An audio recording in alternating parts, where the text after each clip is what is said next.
prime brokers, some expertise in esoteric markets known as swaps and derivatives, and a few $1 billion of play money to make a few bets and cause the dominoes to start to fall, that financial terrorists could do a whole bunch of damage here in the United States. It's a very real possibility. So your question is actually is very astute. Well, and something that hits me when you say financial terrorism and you pull in cyber terrorism is that I think one of the things that's happening, and I know very well since on UkaiValley.tv, where we post a lot of our stuff, just yesterday or day before, we posted our first international correspondence with our reporter in Baghdad, who's embedded with troops in Mosul. And after we posted that, 2 minutes after we posted that and publicized that we had a Baghdad reporter, our server got hit by a virus and a Trojan. We had to go through and pull that, and we were down for about an hour doing that.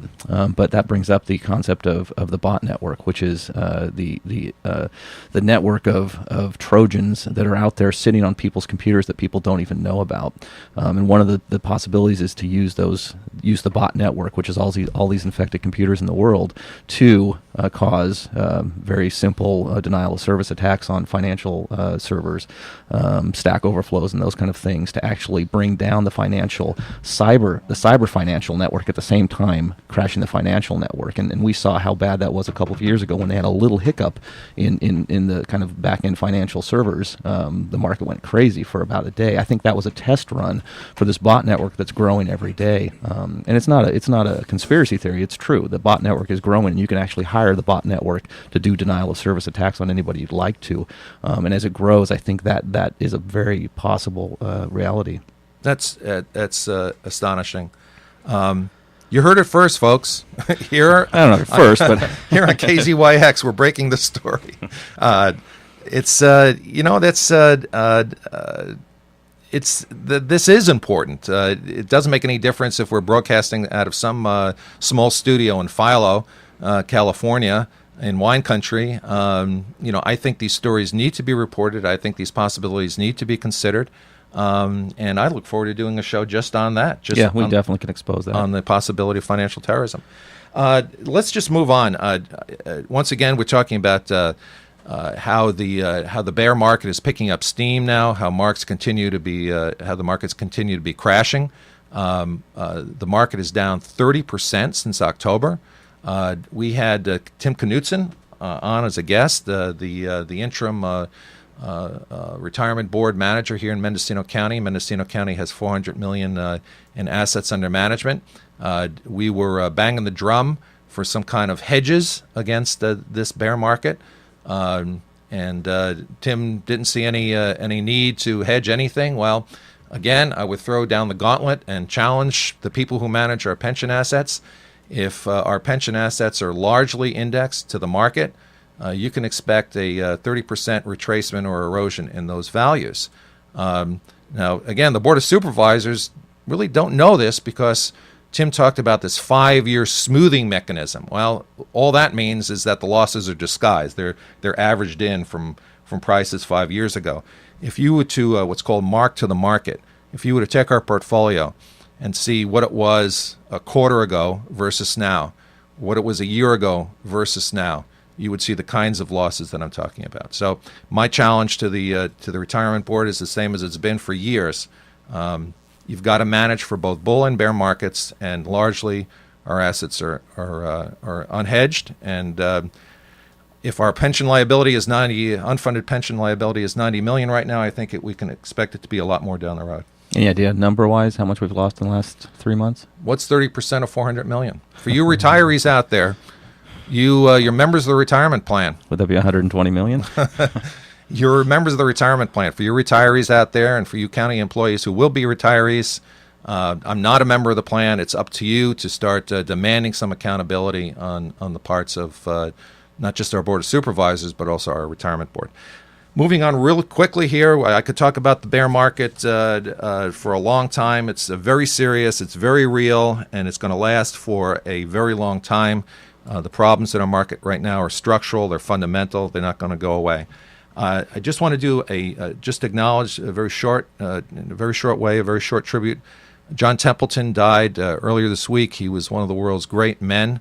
Our country has been, our world has been greatly diminished, I think, by his death. He, of course, was the guy who first launched the world's first global or international stock funds and bond funds. He was a multimillionaire, but he gave away most of his money in his lifetime.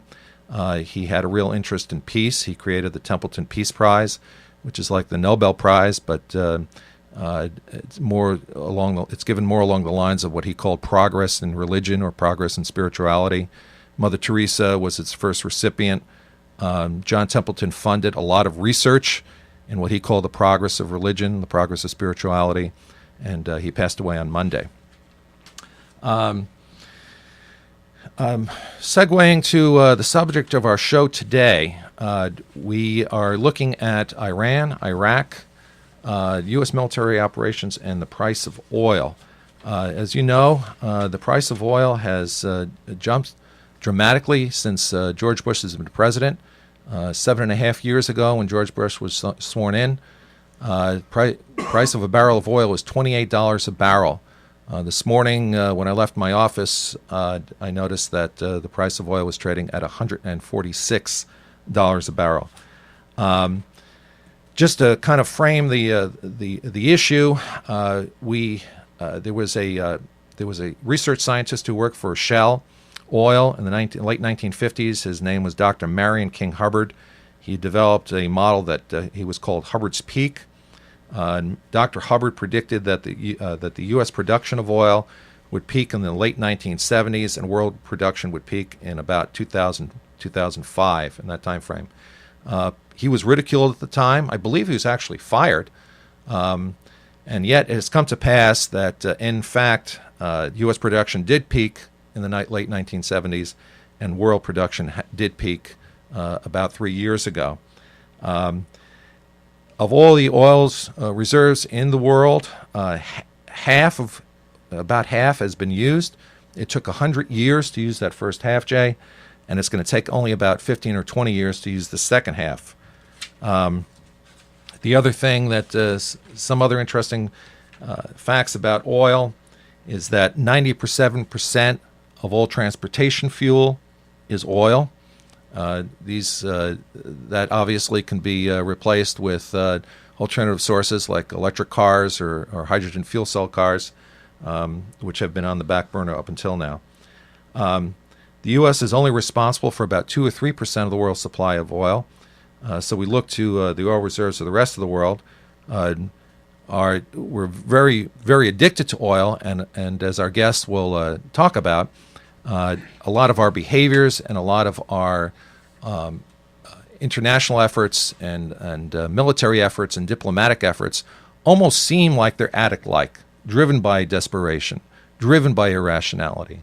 When we look at our adventurism in Iraq and soon Iran, you wonder whether, in fact, our behavior is not that much different than, say, a methamphetamine addict.